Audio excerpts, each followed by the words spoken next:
Our PowerPoint today is titled Effective Literacy Instruction, and all the information from this or for this PowerPoint is from Richard Allington from an article he wrote back in June 2002. And know that this research that he is sharing from 2002 relates to what other researchers have found, and what I'm going to do is go through this. It's really going to be my reading and discussing what I think about each of these quotes. That will be the PowerPoint focus for today, so forgive my reading through it, but this is really going to be a review of literacy instruction. A thought to ponder. It has become clear that investing in effective teaching is the most research-based strategy available. In fact, you can see some of the researchers, and this research, even though it was done in 1998, 97, 99, this research still holds true today in 2013. Another thought to ponder. It became clear to Allington and all the other researchers, in fact most of the other researchers I should say, that effective teachers whom they studied in their classrooms developed academic proficiencies well beyond higher reading and writing achievement test scores. In other words, the effective teachers had a target and they guided the children towards that target, forgetting about achievement tests and preparing kids for the achievement tests. But they taught students information, skills, and strategies, rather not skills, but strategies that they needed to know to be able to be good readers.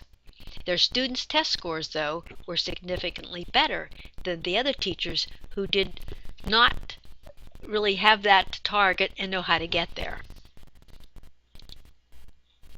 Features of exemplary elementary classrooms.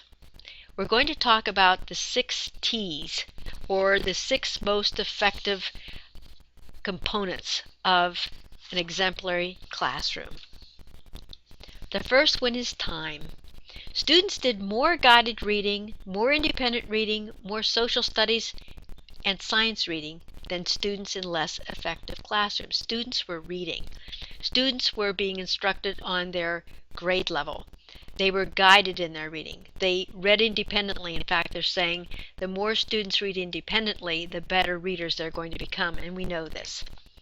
The effective classrooms also had a 50-50 ratio of reading and writing instruction compared to doing things like stuff. Stuff would be all those other kinds of things that children do other than read and write.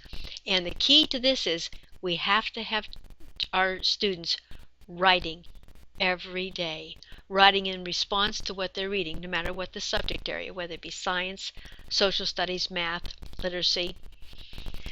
The next T is text. There's extensive and potent research supporting providing children with books of appropriate complexity. And this is coming through loud and clear with the Common Core. We need to challenge our students. What is important here is that students who are reading below level, let's say I'm in 5th grade and I'm reading at the 3rd grade level, you're going to have to instruct me at the 3rd grade level on those materials, but keep increasing the complexity of the text so that you move me ahead, so that you push me. Now there's some controversy going on about this with the Common Core. Some of the researchers are saying, no, if I'm in 5th grade and I'm reading at the 3rd grade level, instruct me on 5th grade reading material and scaffold it. I don't agree with that. My brain, my sense of what I know about how children learn to read, I can't agree with that. And I've been communicating with one of the top researchers in the United States about this, so we'll see what happens. The next quote, students need enormous quantities of successful reading to become independent, proficient readers. Reading experiences where students perform with a high level of reading accuracy, fluency, and comprehension. We have to make them successful readers, and as they read, help them understand that they are succeeding. Lower achieving students must be taught using materials on their reading achievement level and then gradually challenge them with higher level materials. And that's what I was talking about with that first quote. The next T is teach. Effective teachers engage in active instruction, that is, as we know, model and demonstrate useful strategies that good readers use explicit explanations and direct teaching. Children need to know what good readers do. What do good readers look like? And it's the task of the teacher to show them this. Teachers model the thinking that skilled readers engage in while they attempt to decode words, self-monitor for understanding, summarize while reading, or edit when composing.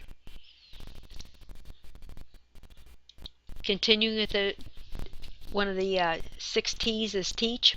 Effective teachers crafted their own instruction, their explanations, instead of using the scripts in manuals or the questions provided.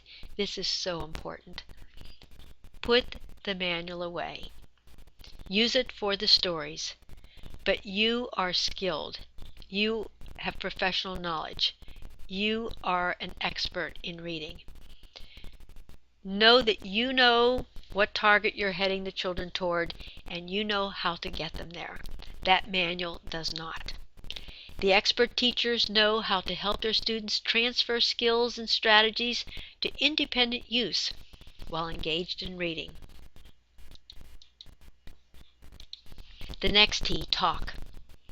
As we know, more student talk is fostered in effective classrooms instead of the teacher talk.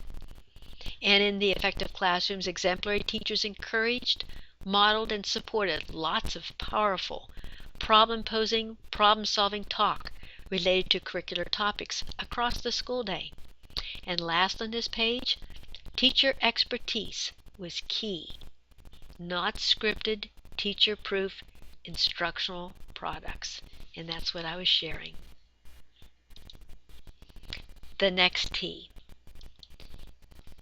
Greater use of longer assignments and reduced emphasis on filling the day with multiple shorter tasks was used in effective classrooms.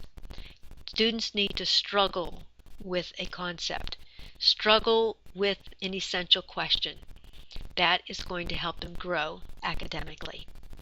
And effective teachers used fewer low-level worksheets. Also, I need to share with you at this time that the research is very clear. Worksheets and workbook pages do little to move a student to advanced levels or to help them achieve. And last on this page, tasks assigned often involve choice, student choice. But the choice has to have parameters that the teacher sets. Test, this is the last T. Almost no test preparation was in these classrooms. Now, I kind of question this because I believe firmly that there has to be a time when we teach our students how to take a test. There are test-taking strategies, and I believe they need to be shown and explained to the students. About rubrics, they were used to evaluate student work, and the students were involved in creating those rubrics and evaluating themselves. Effort and improvement were used as part of the student's grade. However, today, with the standards and the Common Core, effort needs to be separate from the grade earned, and that's what we have in our district. When we had the report card committee, we worked to have effort as a separate component of the report card. It cannot be within the grade. Since we're trying to determine if students have met the standard, effort cannot be involved in that grade. And in conclusion, the 6 T's operate interactively, not in isolation. Creating and supporting exemplary teaching is not complicated. It takes time. Even though it's not complicated, I believe it takes skill and talent from the teacher. Not everybody can do this. Not everybody can teach children. It takes a special person who has the skills, who has the talent, who knows how to scaffold instruction so that children learn. Teachers need to know the instructional target and how they will guide the students to it. In other words, at the beginning of the lesson, as we know, you state the objective. You make sure the students understand what they're going to be doing that day, how they're going to be doing it, and then let them know at the end. We're going to, in our conclusion, in our closure, I'm going to ask you, you tell them, did we meet our target? Did we accomplish our objective? And if they say we did, how do you know it? I want evidence. They need to show what they learned and how they met that target.